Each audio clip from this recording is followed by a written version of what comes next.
Good evening guys, कैसे हैं आप लोग।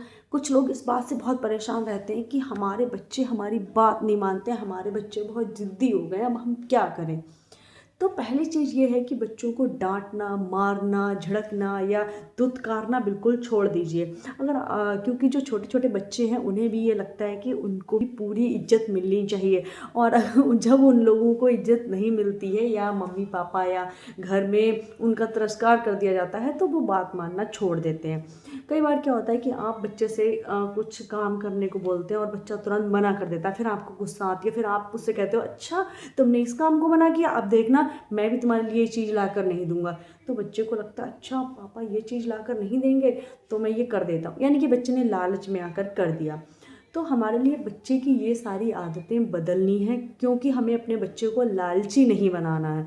बच्चों के लिए समय दीजिए। अगर आपको लगता है कि आपका बच्चा मोबाइल देखने का बहुत ज़्यादा शौकीन है तो आप खुद देखिए कि आप भी उसके सामने 24 घंटे लेकर मोबाइल बैठे रहते होंगे, या जब भी बच्चा आपके पास में आप मोबाइल में व्यस्त हैं, बच्चा होमवर्क कर रहा है आप अपना मोबाइल चला रहे हैं।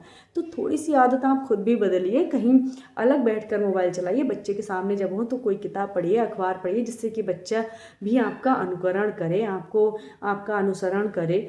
और बच्चे को डांटने से अच्छा है कि उसकी चीज़ें समझिए, उस पर पढ़ाई लिखाई थोपने की जगह अच्छा है कि आप एक टाइम टेबल बनवाइए अपने बच्चे का। अब आप कहेंगे मैडम सारे दिन अगर हम यही सब करते रहेंगे तो अपना काम कब करेंगे। आप अपना काम कीजिए, लेकिन थोड़ा सा जो समय है वो अपने बच्चे के लिए अवश्य निकालिए। अगर आप बच्चे के लिए समय नहीं दे पा रहे हैं तो इतनी सारी जो कमाई है, इतनी जो मेहनत कर रहे हैं वो किस काम की।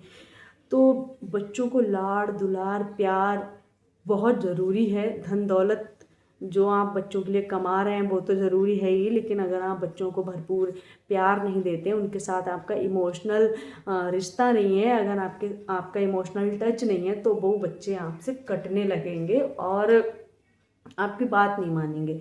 तो फिर आप बच्चों को समय दीजिए और बच्चों से उनके मन की बात टटोलिए कि बच्चे आखिर चाहते क्या हैं। कभी कभी बच्चों के संग बच्चा बन जाइए। इस तरह से क्या है ना कि बच्चों को लगेगा कि हमारे मम्मी पापा हमारे लिए अटेंशन दे रहे हैं, क्योंकि सब कुछ पैसा ही नहीं होता है। आप महंगे स्कूल में पढ़ा रहे हैं, बढ़िया फीस भर दे रहे हैं, ड्राइवर लगा रखा है बच्चे के लिए, घर में मेड लगा रखी है, लेकिन मम्मी पापा का जो प्यार है वो मिल ही नहीं रहा है। तो वो भी बहुत ज़रूरी है।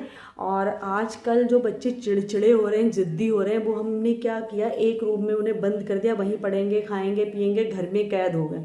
उन्हें बीच बीच में पार्क में ले जाइए घुमाने, कभी गांव ले जाइए घुमाने, जानवरों के बीच में गौशाला दिखाने ले जाइए उनके लिए।